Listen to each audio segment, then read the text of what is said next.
Hello students, welcome to chemistry class. Think like a proton and stay positive. Let's begin.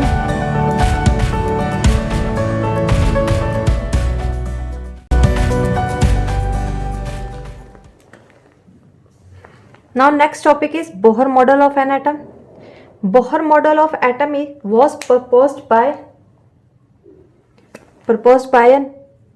Niels Bohr in 1913. Bohr model propose कब हुआ था? Bohr model को propose किया गया था जब रदरफोर्ड मॉडल में कुछ ड्रॉबैक्स को आइडेंटिफाई किया. ड्रॉबैक्स हम लास्ट क्लास में डिस्कस कर चुके हैं. अब बोहर मॉडल को डिस्कस करते हैं. बोहर मॉडल में बेटा जी बोहर ने एक्सप्लेन किया कि एटम के सेंटर में क्या प्रेजेंट होता है? न्यूक्लियस. और न्यूक्लियस में चार्ज कौन सा होता है? Positive charge. अब इस न्यूक्लियस के चारों तरफ नंबर ऑफ ऑर्बिट्स प्रेजेंट होते हैं. बहुत सारे क्या प्रेजेंट होंगे? ऑर्बिट्स प्रेजेंट होंगे. इस तरीके से बहुत सारे ऑर्बिट्स प्रेजेंट होंगे और इन ऑर्बिट्स का एक डेफिनेट नेम भी होगा और एक डेफिनेट नंबरिंग भी होगी. ठीक है, जैसे कि अब और न्यूक्लियस के सबसे क्लोज वाला ऑर्बिट है. ठीक है, फर्स्ट ऑर्बिट है, इसे नेम दे दिया n=1 और इस ऑर्बिट का नेम रिप्रेजेंट किया गया बाय अ अल्फाबेट k. ठीक है, सेकेंड ऑर्बिट था, सेकेंड n=2 और इस ऑर्बिट का नेम है l. ऐसे ही third orbit n=3 and orbit का नेम क्या आ गया? m. ये नेमिंग जो यूज की गई है, ये नेमिंग अल्फाबेट में से यूज की गई है. अब इस मॉडल को डिस्कस करते हैं. अकॉर्डिंग टू बोहर, ठीक है, atom consist a positively charge particle nucleus. Atom क्या करता है? पॉजिटिवली चार्ज न्यूक्लियस होगा which is present in the centre of the atom. कहाँ प्रेजेंट है? एटम के सेंटर में प्रेजेंट है. Around this nucleus a number of orbits present. ठीक है, ऑर्बिट्स कौन से हैं बेटा जी? के एल एम. मीन्स ऑर्बिट्स को एक डेफिनेट नेम से डेजिग्नेट कर दिया गया, के L and am so on. ऐसे ही जैसे कि अल्फाबेट्स आगे आगे एन ओ पी, इस तरीके से अल्फाबेट्स के बेसिस पे ऑर्बिट्स को बना दिया. ऑर्बिट्स क्या है? एक्चुअली ऑर्बिट्स क्या है बेटा जी? ऑर्बिट्स एक डेफिनेट पाथ है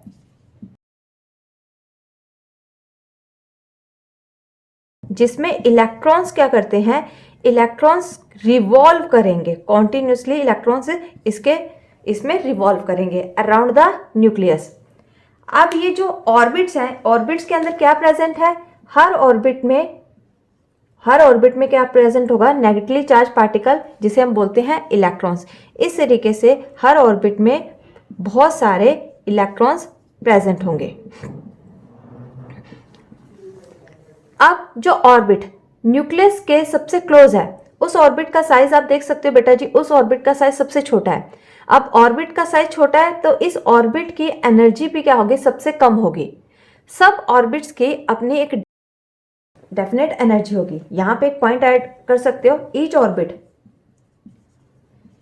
orbit have its own definite energy. सबकी एक क्या होगी? अपनी डेफिनेट एनर्जी होगी या एनर्जी लेवल होगा. Have a definite energy level. अब जो ऑर्बिट न्यूक्लियस के क्लोज है उसका एनर्जी लेवल क्या होगा? सबसे कम होगा. ऐसे ही अगला ऑर्बिट क्या है? एल का energy level as compare to के ज्यादा होगा. ठीक है, जैसे जैसे ऑर्बिट का साइज बढ़ता जाएगा, ठीक है, जैसे जैसे वो न्यूक्लियस से दूर होता जाएगा, उसका एनर्जी का लेवल भी इंक्रीज होता जाएगा. आई थिंक ये पॉइंट आपको समझ में आ गया होगा. यही बोहर मॉडल था. यही क्या था? बोहर मॉडल था. बोहर मॉडल शॉर्ट फॉर्म में आपको दोबारा समराइज कर देती हूँ. बोहर मॉडल क्या कहता है कि एटम के सेंटर में न्यूक्लियस प्रेजेंट होता है. न्यूक्लियस के ऊपर पॉजिटिव चार्ज होता है और न्यूक्लियस के चारों तरफ नंबर ऑफ ऑर्बिट्स प्रेजेंट होते हैं. उन ऑर्बिट्स को हम के एल एम नेम से डेजिग्नेट करते हैं और इन का नंबरिंग करते हैं, इनकी नंबरिंग करते हैं 1 2 3 4 से, और हर ऑर्बिट की क्या होती है, अपनी डेफिनेट एनर्जी लेवल होता है। और इन ऑर्बिट्स में इलेक्ट्रॉन्स एक डेफिनेट पाथ में क्या करेंगे, रिवॉल्व करेंगे। जैसे कि ये इनरमोस्ट ऑर्बिट क्या है, के ऑर्बिट में ये 2 इलेक्ट्रॉन्स है, ये दोनों इलेक्ट्रॉन्स अपने इसी ऑर्बिट में लगातार न्यूक्लियस के चारों तरफ रिवॉल्व करते रहेंगे। अब जो ऑर्बिट न्यूक्लियस से सबसे क्लोज है उसके एनर्जी लेवल क्या होगा, सबसे कम होगा। जैसे जैसे ऑर्बिट्स क्या होते जाएंगे, न्यूक्लियस से दूर होते जाएंगे, उनका एनर्जी का लेवल भी इंक्रीज होता जाएगा। ठीक है, ये थे main points relating to the Bohr model of an atom. ठीक है जी, और ये मॉडल सबसे इंपॉर्टेंट मॉडल है आपके सिलेबस के according. This model is very important. अब हम यहाँ पे बात करेंगे, नेक्स्ट टॉपिक में डिस्कस करेंगे बोहर एंड ब्यूरे रूल के बारे में। बोहर और ब्यूरे रूल क्या था। Now next topic is Bohr and Bury's rule. Bohr and Bury's rule क्या था, ये रूल बेटा जी एक्सप्लेन करता है इलेक्ट्रॉन के डिस्ट्रीब्यूशंस को। इलेक्ट्रॉन के हमने लास्ट टॉपिक क्या डिस्कस किया था, बोहर मॉडल। बोहर मॉडल में आप लोगों ने ये ऑब्जर्व किया था कि बोहर में मॉडल में ऑर्बिट्स को नेम कैसे दिया गया था, के, L, M and N.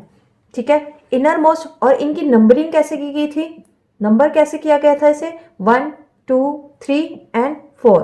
Means अगर मैं स्ट्रक्चर ड्रॉ करूं बेटा तो स्ट्रक्चर के बेसिस पे इस तरीके से था। सेंटर में क्या प्रेजेंट था, न्यूक्लियस, और न्यूक्लियस के चारों तरफ क्या थे, ये ऑर्बिट्स प्रेजेंट थे। ये था 1, ठीक है, और जिसे हम नेम देते थे के से।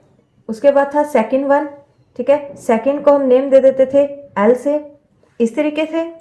ठीक है ना। अब ये तो हमने बात की थी, ये थे हमारे क्या, ऑर्बिट्स। ये सब क्या थे, हमारे ऑर्बिट्स। ठीक है, इसे हम ऑर्बिट बोल रहे थे।